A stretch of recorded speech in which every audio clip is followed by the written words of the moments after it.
This is Mission Control Houston. Welcome to today's ISS Update. It is Tuesday, October 16th, 2012. You're looking at a live view inside the Space Station Flight Control Room here at the Johnson Space Center. This is the Orbit 2 team that is currently on duty. They are working with the Expedition 33 crew members on board the orbiting complex. Right now, the space station is high above Turkey at an altitude of 263 miles. It is heading up toward the northeast over parts of Kazakhstan, Russia, and parts of Asia. The crew is very busy today working on a variety of different experiment work and research work on board the orbiting complex. The commander of Expedition 33, Sunny Williams, started off her morning working with the European Modular Cultivation System, or EMCS. She was opening up some of the gas module valves that are part of that research facility. This is a large incubator on board the space station that serves as a growth chamber for different types of small plants.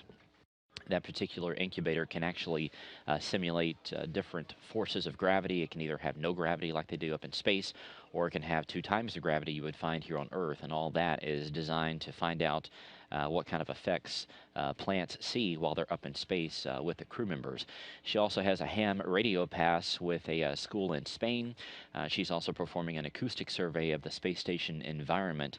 The ground teams here instruct the crew members throughout their time on board the space station to basically monitor their home, monitor the complex. They take a variety of different samples around the orbiting laboratory, including the sound environment, just to make sure that the sound levels with all of that machinery and computers and all the acoustics there are acceptable. So she will send down the results of that later on today. She also has an onboard training tag up, as we call it here at NASA, just a quick conference call with some of the ground controllers here in Houston as they get ready for the end of the SpaceX Dragon mission coming up at the end of the month. Sunny Williams, as well as Ike Hoshide, her fellow Expedition 33 crew member, were a key part of capturing the Dragon back last week and installing it toward the end of this month. Once that spacecraft is full of all the items that are going to come back home to Earth, they will basically be reversing the process using the station's arm that you saw there on the outside of the station to grab onto Dragon once again, to remove it from the space station, and to send it on its way. So they're going to have a conference call later on today with some of the ground controllers who will be working with them on that. She, as well as Ike Hoshide, also today are taking a look at some of the proposed procedures for the upcoming spacewalk that may take place toward the end of this month or the early part of November. As we speak here today on ISS Update, the space station program management team is meeting to talk exactly what will take place during that spacewalk, whether we're going to have 1 or 2. But the main focus of the procedures are to look at this ammonia leak that the team has seen on the P6 radiator. The P6 truss is one of the far out trusses out there on the left-hand side of the station. There's an ammonia leak on part of the radiator there that has increased here recently. So they're going to come up with a way for the crew members to go out there and mitigate that. And once the Space Station Program Control Board approves all of that, we'll have information for you here on NASA television as well as on nasa.gov in terms of what day that spacewalk will take place and exactly what will be involved in it. Ike Hoshide is performing an analysis of some of the water on board the space station today. He is setting up some radiation monitors throughout the space station. As we talked about, Sunny Williams is doing some sampling of the sound and the acoustics on board. Ike Hoshide is setting up some sensors that will measure over the next several weeks what the radiation levels are, and that data will be downlinked to the ground teams as well. He is changing out some batteries on some of the laboratory systems on board.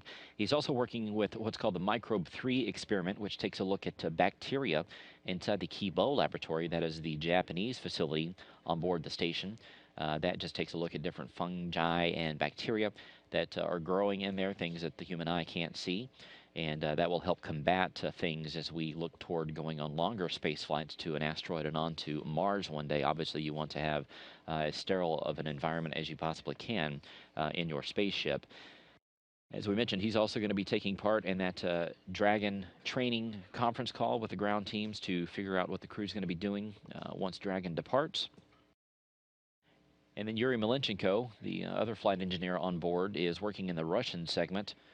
He is working on part of an experiment that looks at circadian rhythms. Obviously, most people here on Earth know what that is, or your body and how it reacts to daylight and nighttime.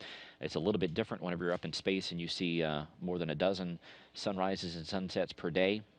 Your body clock gets thrown off a little bit, so they're going to be taking a look at that. He's going to be wearing some instrumentation over the next several hours as they monitor how his body reacts to the space station environment. He's also going to be doing a fitness evaluation today, spending about an hour and a half on the treadmill inside the Russian segment. Obviously, an exercise is an important part of the crew members' daily activities. Down at the Baikonur Cosmodrome, while the crew is up in space, their fellow crew members that are going to be joining them as part of Expedition 33, Oleg Novitsky, Evgeny Tarelkin, and Kevin Ford, which you see there, are undergoing final preparations for their launch.